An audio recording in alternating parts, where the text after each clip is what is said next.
What's up mga ka-vlog? Ngayon ay gagawa naman tayo ng secret switch ng anti-theft para sa ating mga motor. Sa mga motor na kadalasan yung iniiwan na lang paparada pag pinaparada nila sa kung saan or tabi-tabi lang kasi iwan nila ng matagal. Pag kadalasan iba nananakaw yung motor dahil walang mga secret switch or madaling paandarin. Ngayon tuturo ko sa iyo sa Wave 125. Sa Wave 125 ko i-demo. Pero sa ibang motor pwede din itong gawin. Pwede natin gawin na secret switch lang siya.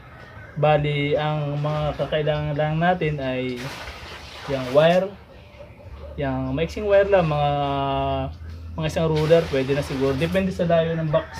Sa loob ng box kasi natin ilalagay. Or yung switch and wire lang ang kailangan natin. Yan, magiging safety na ating mga motor. Ito yung mga kailangan natin. Wire, meron ako ditong wire.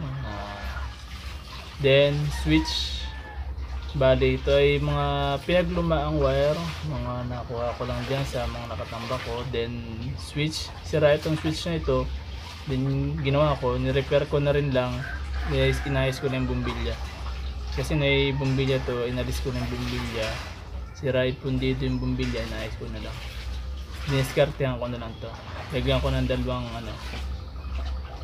Okay, bali start na tayo kung paano gawin. Do it! Just do it! Mga ka-vlog, bali inayos ko na siya. Hindi ko na siya ito lang ibabaw ng flarings ang tinagkal ko.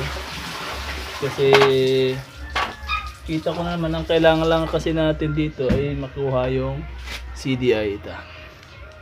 Yung CDI niya. Wait lang nga. Ayasin natin yung camera.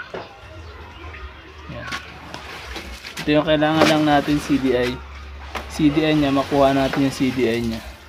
Kasi dito natin ilalagay yung wire papunta sa switch. Bali yung switch, inayos ko na yung switch, kabitan ko na ng wire. Kabitan ko na siya ng wire kabilang dulo. Ito ang kabilang dulo ng wire ikakabit natin dito sa CDI. Yung iba kasi ginagawa nila sa ignition nila nilalagay dito sa susian. Pero ang advice ko kasi sa susian kasi madali siyang madukot, kayang dukutin sa ilalim. Kaya dukutin sa kahit anong motor siguro yung iba yung motor hindi pero may mga motor na kayang dukutin sa ilalim yung ignition. Kasi dito pag dating natin sa CDI, kaya ako sa CDI nilagay kasi sa CDI mas mahirap kasing dukutin ito sa ilalim at kasi nasa ilalim nakatago to. Nagtatagkal ka muna ng flarings bago madukot yung ating CDI. Then ang switch natin saan natin lalagay natin sa loob ng box. Hindi sa loob ng box natin lalagay. Magbubutas lang tayo dito. Kahit maiksi lang na wire, kahit sandang ka lang kasi na ang CDI ang CDI nitong Wave 125 ay nasa loob malapit lang sa ilalim ng box. Halos nakatago sa ilalim ng flarings. Marami kang tatagkalin flarings bago mo makuha yung Then gagawin natin, ito na yung technique natin. Layo muna natin ng konti. Yan, para kaya yung gagawin natin, try muna natin paandarin yung motor. Paandarin ko lang yung motor.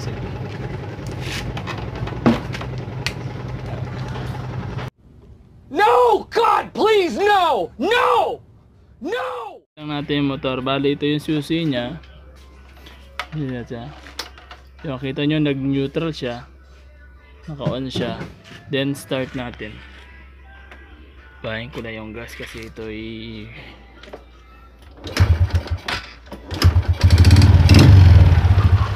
gumagana siya umaandar siya. Okay,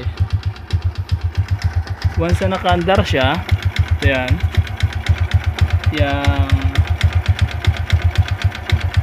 umaandar na siya. Ngayon, kakabitan natin ng switch pan. Paano natin kakabit yung switch dito sa CDI? Aling wire bang gagamitin natin? Ito, pakikita ko sa inyo. Off muna natin yung makina. Nakikita ko sa inyo kung alin dito yung switch. Kung alin ba dito yung dapat nating lagyan ng switch. Wait a minute. Who are you? Okay, ito na yun. Ito na yung hinihintay ninyo. So, alin ba dito sa ating CDI ang lalagyan natin ng switch, ang ating tatanggalin? Una, tanggalin natin muna yung CDI. Socket niya. Pagkatap, ito yung CDI niya. Yung socket niya. Then, pagkatapos, sundutin nyo lang yung anong kulay ba yun? Itong black na may yellow. Para sa Wave 125. Wave 125. Sungkitin lang natin yung yung pin doon. Then hugutin nyo yung nahugot na natin yung black. Itong black na to. Bali, doon natin ikakabit itong switch. Dito sa to. Papunta dun sa kanyang terminal. Sa bang gamit ko. Yun, gamit ko. Bali, puputulin lang natin to. Bali, hindi ko siya puputulin. Iba maganda dito putulin, hindi kasi ito aking motor. Pero sa bagay, okay lang, kaya ko na maibalik. Putulin ko lang to. Yan. Then balatan ko lang yung wire. Balatan ko lang tong wire.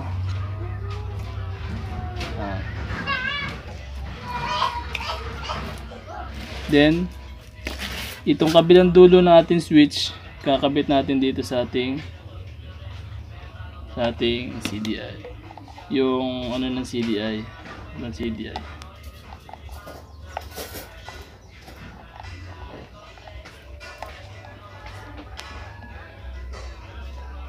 Then, hindi ko muna lalagyan ng electric tape kasi mamaya test yung kabilang wire, itong kabilang wire.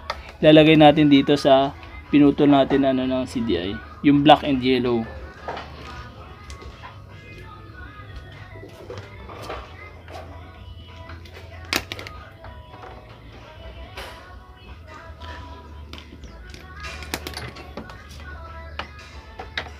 Okay, sample lang naman to. Hindi ko naman ito pe-permanente kaya hindi ko muna lalagyan ng electric tape. Ito ituturo ko lang sa inyo para mas magandang, mas safe ang ating motor. Okay. Then, nakabit na natin yung isang wire dito sa side na to. Then, itong wire na ito, yung pinutol natin, ikababalik uli natin dun sa kanya socket. Okay. Okay. Ibalik na natin. Then, nandun yung isang wire. Hindi ko muna lagyan ng electric tape. Namaya ko nalalagyan. Check ko lang kung gumagana yung ating kukuha ako ng tester. Sagit lang ha. Yun, bali kumuha ko ng tester para ma-check natin kung gumagana ba yung ginawa natin ito. Check ko lang kung may ibig sabihin tumutunog, naka-switch on siya. Naka-switch on siya. Ibig sabihin pag pinandar ko yung motor, gagana siya. Then try kong switch off. Then, tetester ulit natin siya. Wala siyang beep sound, wala siyang any contact. Then, try ulit natin ng iyon. Ayun. Ikita sa tester. Okay. Kasi yung tester ko, lobat na. Pero, siya. Magana pa siya. Kita nyo dyan. Okay, ngayon, try natin paandarin. Bago natin paandarin, lagay natin itong CDI. CDI sa ating motor. Okay. Then, test ulit natin siya. Okay, naka-on siya. Naka-on siya, naka-on. Then i-off natin. Off. Wala rin siya. Then on. Naka-on siya. Okay, naka-on siya. Ngayon, Try na natin siyang paandarin. Ganun lang kasimple. Ganun kadali. Seriously, what the fuck are you doing? Try natin, ito yung switch. Nakakonekta siya dito sa CDI natin. Ito, sample lang to ah. Hindi ko muna siya kakabit. Then, try natin isusi siya. Okay. Nag-neutral na siya, nag-neutral. Kahit naka-neutral siya, yung pag in-off ko siya, yung off talaga siya, wala siyang dadaluyan ng kuryente. Pero pag naka-on siya, aandar siya. Ngayon, tatry na natin. Try muna natin. Okay. Papaandar ko yung motor. Papaandarin ko muna yung motor. Naka-on siya, naka-neutral.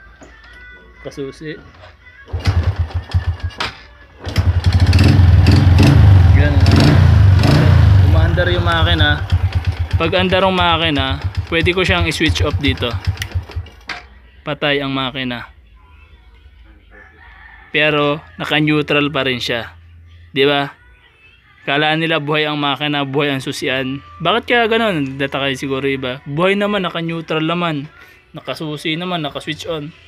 Pero hindi nila may secret switch yun. Kasi yung iba sinisikwat nila din sa susian para umandar yung motor. Pero pag may secret switch ka, madali mo yung hindi basta-basta nila mapapandar ang motor kahit anong gawin nila. Okay, try uli natin. Naka-on siya. On ko, tapos naka-on din yung makina, neutral, naka-on susi. Papaandarin natin yung kickstart natin.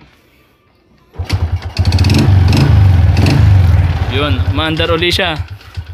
Okay, wala ako ibang gagawin. Na ito yung susi, na yun yung motor, na ito yung switch off. Patay ang makina. Nakapatay itong makina. Okay, nakapatay yung switch natin. Try natin i-kickstart kung gagana siya. Kaya susi. Naka-neutral. Naka-off, pero naka-off to. Pero naka-neutral doon. Naka-off to. Then kickstart ko. Hahaba lang ang paa ko nito kapapadyak, pero hindi ito gagana. Okay. At yun lang, maraming salamat at paki-hit na lang yung subscribe and like. Tsaka kung may comment kayo, kung gusto niyo ipagawa, subukan natin kung anong gusto niyo gawin sa inyong mga motor. Tago niyo na lang yung switch sa loob ng U-box ninyo. Okay, maraming salamat at